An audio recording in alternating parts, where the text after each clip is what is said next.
Greetings and bienvenue, Midnight Crew. Thank you for returning to this broadcast, and welcome to new viewers joining us for the first time.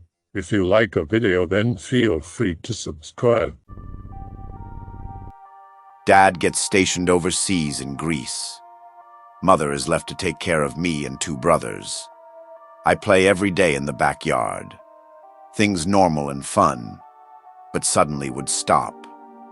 A strange feeling arises inside me, and I can't play anymore. Our house is across the street from a mega graveyard. Behind our house is a huge mega church on a hill. On that hill is a car that is parked 24/7. I always stop when I get this feeling and look right at the car. Assume it belongs to some priest who lives at the church. Stare at it intently, and eventually just go inside. Fast forward.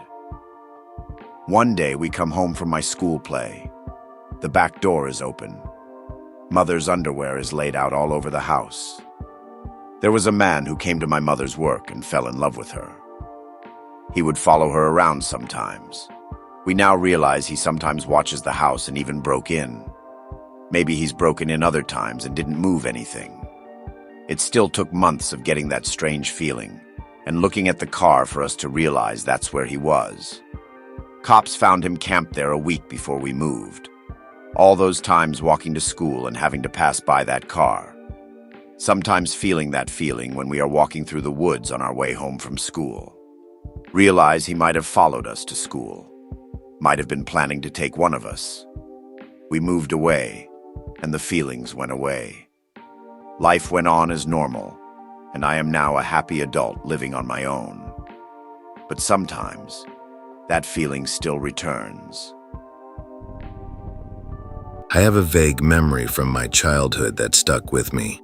On vacation on a small Greek island, drive with my parents in a rental car to go sightseeing. Dad gets lost while driving. Drive for literally half an hour before getting onto a road that looks like it's eventually ending up in a small secluded neighborhood. Weird. It's all luxury homes, but it's just the frame and walls. No contractors at work. Nothing. Just an unfinished ghost town. Dad kind of freaks out over being lost. Proceed to backtrack. Look out the rear window and see a white pickup following us. We find a T intersection and go back to where we came from. The pickup just does a U-turn and goes back to the creepy neighborhood. Can't remember ever talking about it again. I just realized that I actually have some sort of spooky story to tell, but it happened in 2004, so I don't remember it that well, and it isn't exactly paranormal. Where do I start? Well, I can remember the year, 2004, because that was when we moved from Germany to Greece to my grandmother's house. It's a very big house, pic-related. I found it on Google Maps. It's out in the sticks. Civilization isn't far off, but 2 miles are 2 miles. I was 11 back then. It was summer, so no school for 3 months. Of course, I didn't know anyone, and the nearest place where kids would gather was kind of far away. The only fun me and my little brother 10 had, there was our uncle, 16. He did his best to entertain us. We always went for adventures nearby. He would take us for a ride on the scooter, go to town to buy us pizza. He had an air rifle and taught us how to shoot, and a dozen other activities that we were very unfamiliar with, being from Germany and all. Good times. One day he told us that we were going to make our own treehouse. He took 2 pallets from my grandfather's garage, can be seen in the pics on the right, to use them as the basis for the treehouse. We placed them neatly in a big tree about 200 to 250 meters away from the house. Worked on it for 2 days, making it very comfortable and biggish. Enough room for 3 people to sleep in. The same day we finished the treehouse, we wanted, of course, to sleep in it. Prepared the blankets and stuff, carrying them over from the house to the treehouse. It was early evening, the sun had started to settle, and we were ready just in time. We spent time in the treehouse, laying on our backs, watching the stars. I don't know if any of you have ever been far from the city, because the night sky looks amazing and very clear away from the city lights. And our uncle, like he usually does, starts telling us horror stories. I am honestly amazed to this day at his ability to tell a story. Not sure where he learned that, because it did not seem self-taught. They were the typical Jack the Ripper style horror stories. The sceneries in his stories were incredibly detailed. It felt like you were there and could see everything. At around 11 p.m., my little brother started to behave somehow bizarre, I would say, for the lack of a better word. What I mean by that is that he suddenly wanted to go away. He had a change of mind, did not want to sleep in the treehouse outside. He threw a mini tantrum and demanded my uncle accompany him to the house. Me and my uncle, visibly weirded out or annoyed, I'd say, took him and went to my grandmother's house and explained to her what happened. "He obviously got scared by your stupid stories," she told my uncle. Well, she was right. I was scared shitless too. I hid it very well though. I wanted to be the big brother and show off.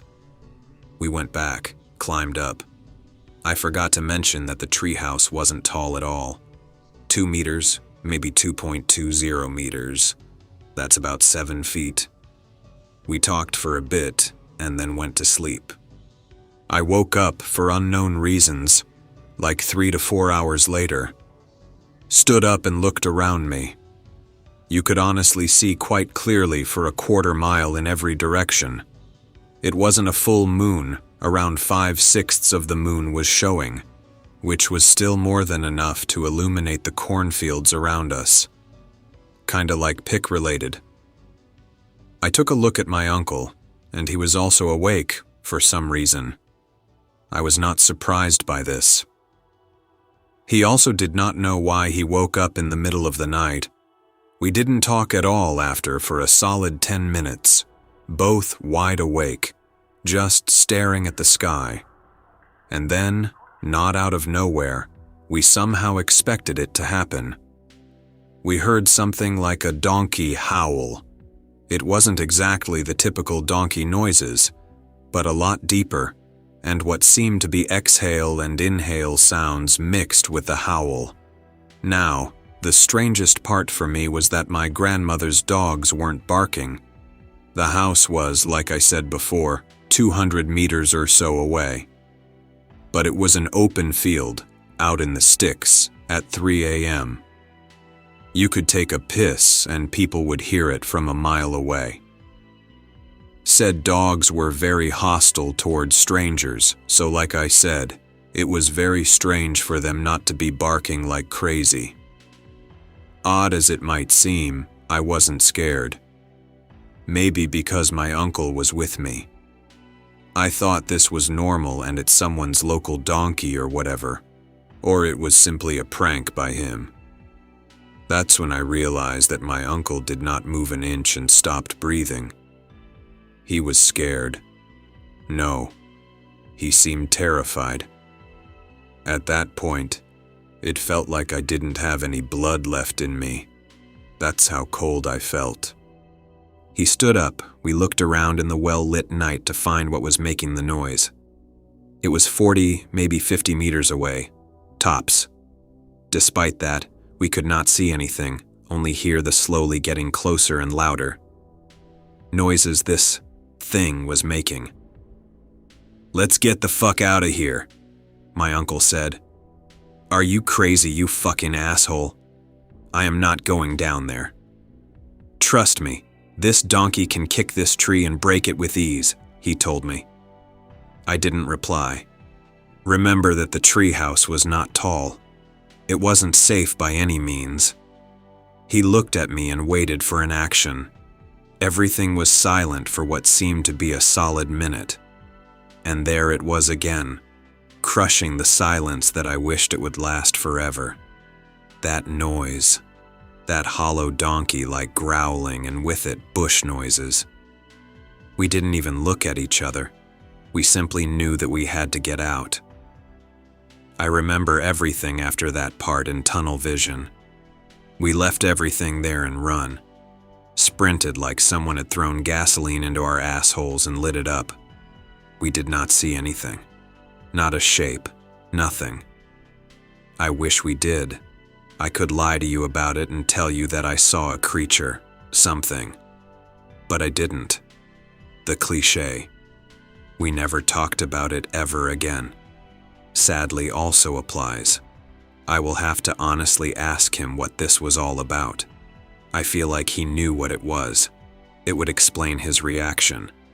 I could go into detail about our sprint if you guys would want to. This is the most paranormal thing that has happened to me.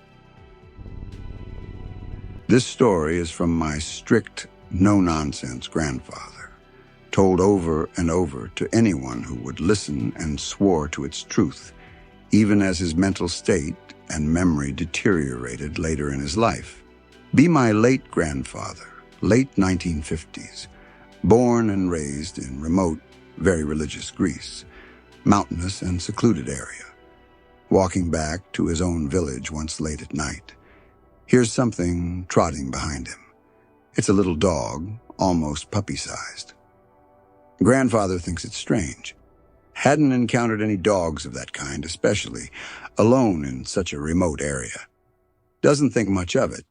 Keeps walking, continues to hear trotting, turns around again. This time, he swears the dog was a little larger than before, but he dismisses it as his imagination.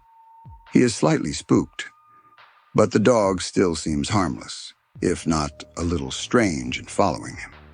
Trotting seems to get louder. Grandfather turns around once more. There is no disputing at this time. The dog was definitely larger, considerably so, growling quietly. Now he's definitely frightened, and every time he looks over his shoulder, the dog is getting larger and larger, and seems to have evolved into some kind of hellhound or demon. He's running now for his life from this demonic hound, convinced entirely he had somehow attracted some demon or other. Along the lonely road, he passes by a chapel and busts inside, slamming the door shut and encasing himself in darkness. He leans against the door, panting in terror.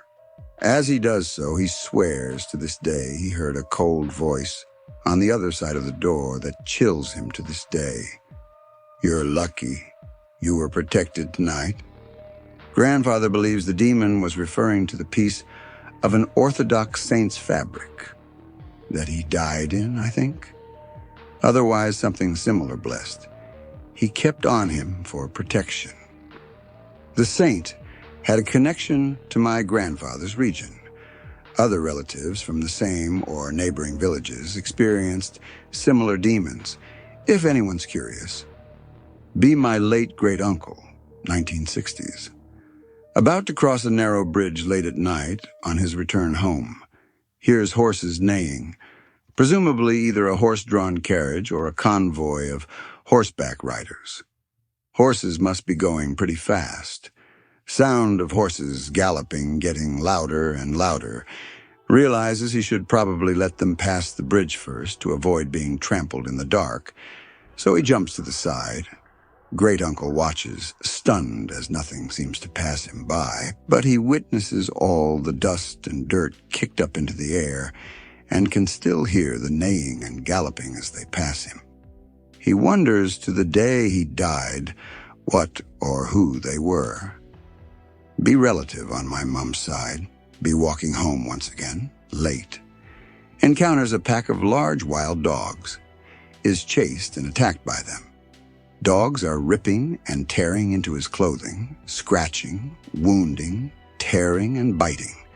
By some miracle, my relative escapes as they seem distracted by something or other. Relative effectively runs home despite being in pain, full of adrenaline. Hysterically relays what happened to his family. Family holds up a light to him and are confused. he is completely unscathed, no markings or tears whatsoever.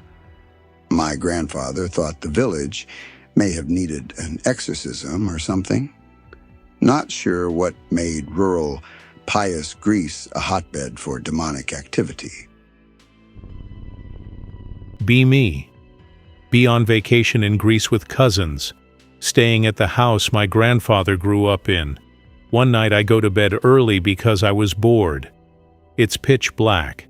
See a small girl in an old-style pink pajama with puffy shoulders and holding a teddy bear in one of her hands at the doorway of the room. She looks tired and scared, and like she's been crying. She notices me. She disappears in front of my eyes. Try to stay awake but pass out from exhaustion.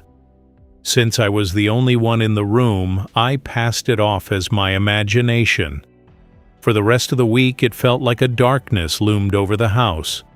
Saturday night, things got bad and my family got into a heated argument, so me and my cousin decided to go into our room to play Mario Party. Around midnight or 1 in the morning, me and my cousin noticed a blue light slowly moving towards the window to the room. We're both confused but not scared. In fact, there was a feeling of protection. Eventually, we saw the head and shoulders of a bright blue transparent man of lights looking in the room at us. He smiled and so did we. He eventually walked off, but we still felt his protection, and the feeling of darkness was completely gone. We talked about it and realized we were seeing the same thing. We told our parents and grandparents about the man, and I told them about the girl. Our parents said it was just our imagination, but our grandparents believed us. My grandmother even believed that we had seen Jesus. I've got a story. My grandparents are from a tiny village in the mountains in Greece. Visit family in summer 2014. Stay in a farmhouse with my great-uncle and cousin. Both are super religious Orthodox Christians. Great-uncle was a monk for a while, very knowledgeable about Greek mysticism, Greek legends, and Byzantine mythology. The farmhouse is at the edge of the village. The property is bordered by a very dense forest, which is parted by a tiny walking trail that goes to the peak of a small mountain or hill.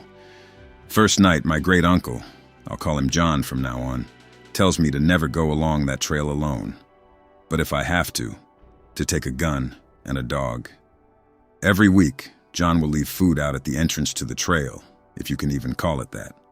Basically, just an opening where the forest is less dense. You have to cover your skin because of branches and dense plants scratching you. When asked about it, John refuses to tell me why. World War II and Greek Civil War veteran who is a tight ass with food and money.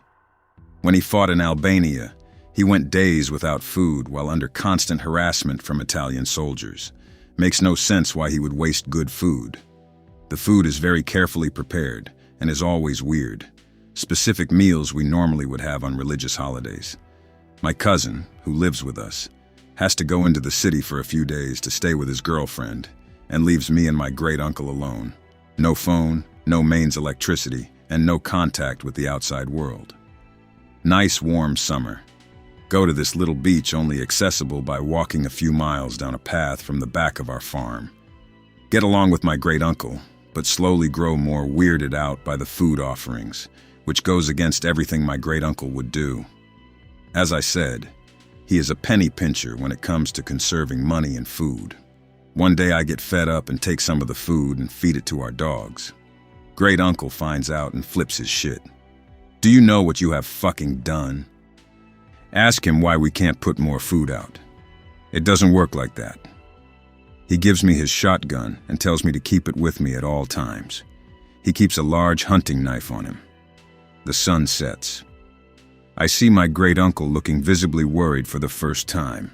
Well, ever. Normally a stoic, stone-faced hard-ass, now looking on the brink of tears. Start to feel something is very, very wrong. Great-uncle says a prayer in some form of Greek I can't understand. Later I would find out it was a Byzantine prayer for the dead.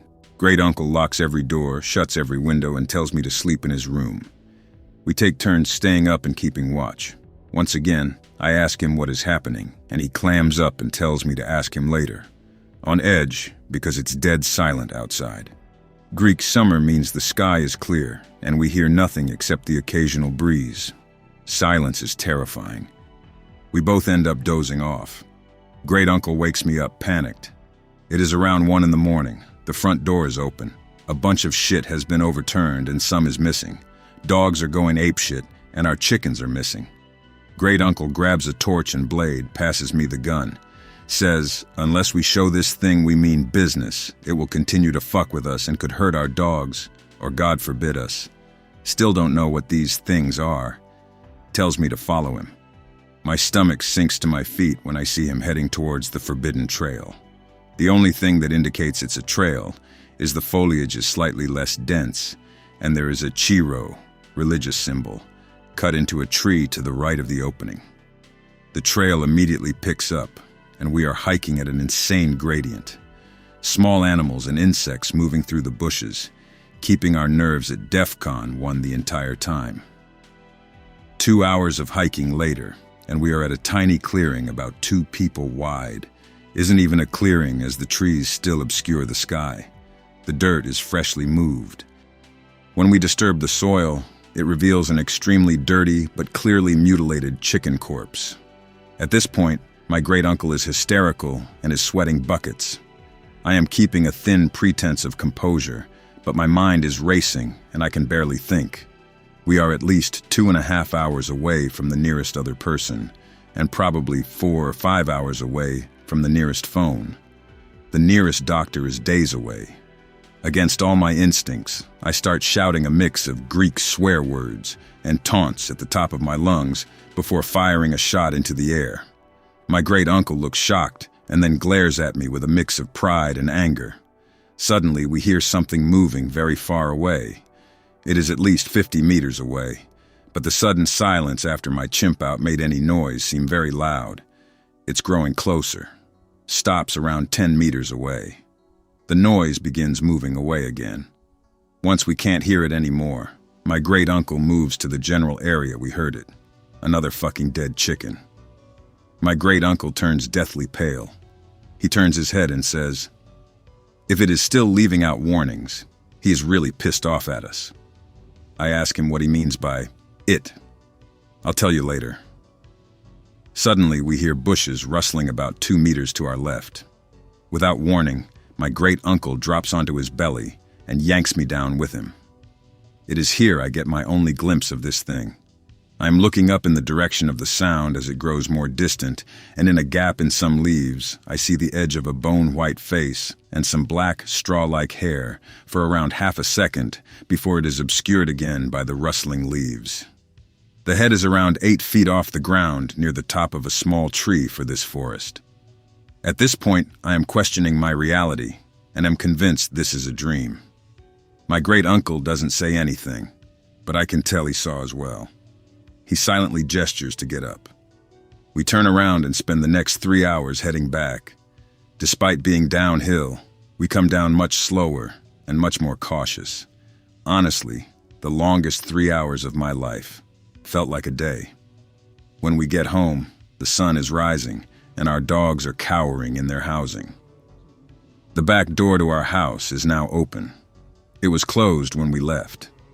The realization that there were more than one of these things makes my blood freeze. My great uncle mouths profanities as he enters a small shed. Following close behind, I see the shed, about 2 by 3 meters, is full of sacks of lime and salt, at least 10 bags of salt.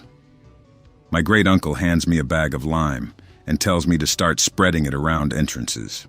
I ask him what he means by entrances. He is annoyed and says, anything that you enter or exit. End up spending over 2 hours spreading lime at the entrance to our farm, the entrance to the forbidden trail, the entrance to the beach trail, the doors to our house, chicken coops, and dog kennels. My great uncle is content with this. While I was spreading lime, he placed salt at various spots around our farm. We head into town and purchase food and ammo. I ask why we can't just stay with someone else for a few days. Great uncle tells me the things will view it as a sign of surrender and will kill the dogs before trashing our farm, and if we re-enter, they will kill us on sight. At this point, I am livid and grill my great uncle. He sits down and explains the nature of these things, known to locals as Babouloi. They take a humanoid form but are not human in any sense of the word. They are the manifestations of the souls of those who have committed evil, condemned to eternity on earth. They can free themselves by taking the souls of the living, and once they have a certain amount, my great uncle wouldn't say how many, they are free. Hostile to every form of living thing. Essentially the personification of the malignant negative parts of a person's soul. Repelled by limestone, large fires, and white rabbits. They can't feel or see lime, which makes it the ideal repellent. To placate them, you can leave out food or animals for them to eat, and they will repay you by steering clear of you and harassing someone else. If you give them food but suddenly stop, they almost always seek vengeance. They are even more hostile than to people who don't give them food at all, and nearly always either kill or drive off their victims from their farms. The only way to make peace with them is to intimidate them and fortify your dwelling and its surrounds with limestone, but even this can't keep them away, and you will need to barricade all your doors. Limestone to these things is like a dog whistle to a pit bull. They go apeshit when they come into contact with it.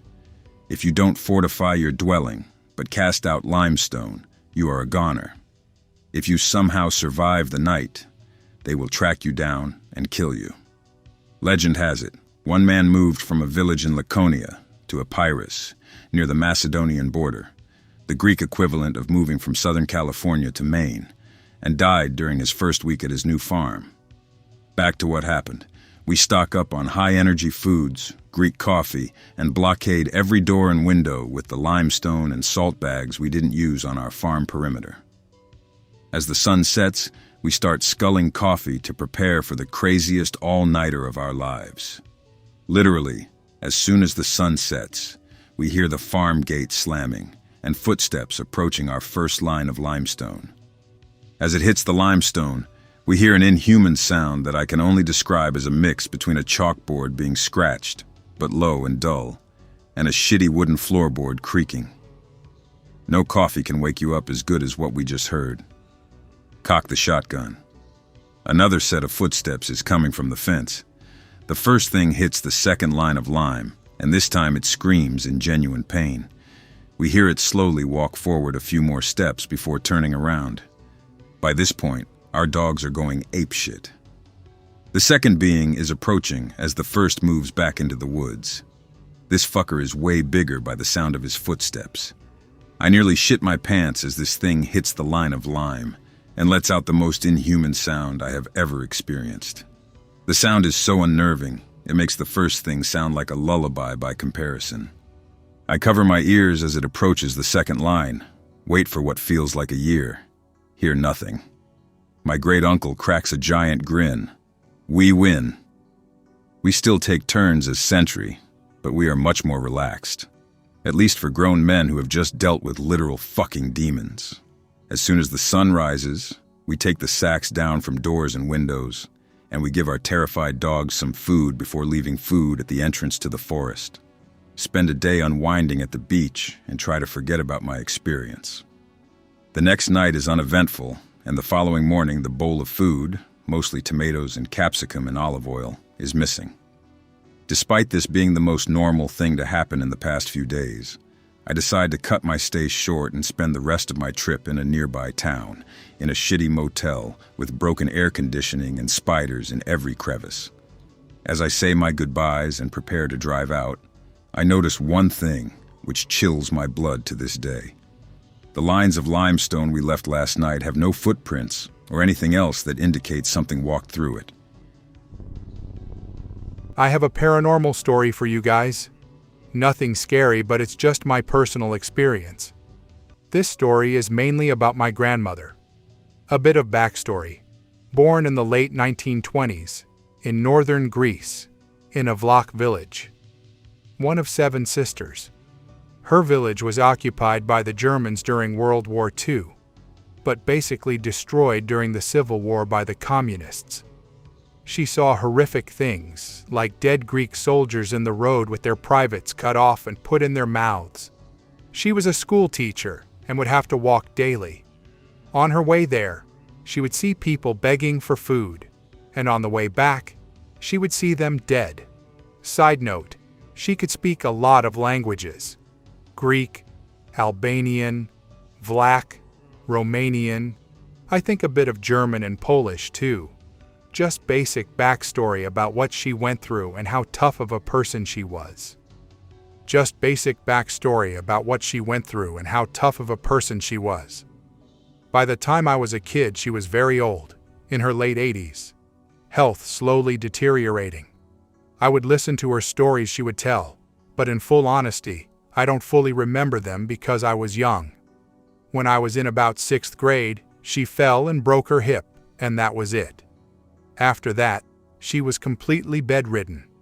My aunt had to take care of her full time. Over the years, her sight and hearing deteriorated until she was close to deaf and blind. Went senile and suffered from dementia and could not remember most people. She slowly lost her ability to speak, and she slipped into mixing all of the languages she knew into one incoherent language. However, sometimes she would still call out for her deceased family members in English and cry. She was essentially a shell of her former self. Couldn't see or hear, didn't know where she was and couldn't remember anyone, and was completely bedridden. Here's where the story starts. I think I was a freshman in high school at the time. Her sister, Sika, had just passed away. Like I said, she was senile at this point, so nobody told her and made an effort to ensure she didn't know. The evening of her sister's death, my aunt heard my grandmother screaming and crying from her room. She goes inside and hears her saying, "Sika is dead, Sika is dead," repeatedly while crying. Like I said, nobody told her about this. She would have no way of knowing, at least not from anyone telling her. My cousin saw my aunt go into the room and heard my grandmother, and went in a few minutes later and heard her saying the same thing. He was amazed by this, and is the reason he believes in ghosts to this day. Fast forward to a few weeks ago. Grandmother passed away earlier in the year. She's in a better place than she was now. Both my cousin and I are out of school, so we are working construction for the summer. Interior demolition of a building. All the lights are out because we are cutting wires and stuff, so we turned off the power for everything except a few outlets. For lighting, we have lights strung up attached to extension cords. I'm a very religious Orthodox Christian. My cousin is baptized but never really got into the church. We sometimes have discussions on God and history and stuff during work, and this was one of those days. We get onto the subject of ghosts, and we start talking about the story I just posted. He says it's why he believes in ghosts. While we were talking about this story, and talking about how crazy it is how she knew her sister was dead, it happened. The lights shut off, then went on, then shut off, then went on again. Did this a few times. We were basically paralyzed with shock at the timing of this. The lights go back to normal. The guys we were working with come to us from where they were working, and asked if we saw the lights too. Wasn't just us. Wasn't them fucking with us. The electricity isn't faulty in the building, as far as I know. I strongly believe that this was a sign of her letting us know she is safe in heaven, and still watching over us. Be me, Caesar, 25 years old. On my way to study public speaking and shit in Greece. Travel by boat. Pirates capture my ship, kill all my crew, and take me as a hostage. They send messages about my ransom to Rome. They demand a measly sum. I tell them they're undershooting. They need to double the ransom since I'm a popular bitch. They agree. Get really chummy with them.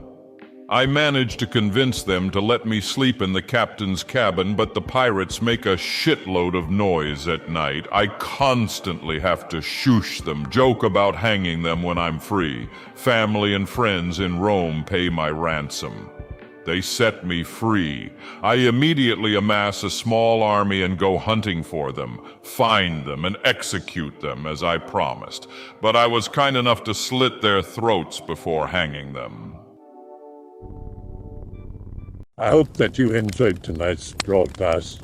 If you enjoyed tonight's story, then please subscribe to the channel as more Greentext will appear daily.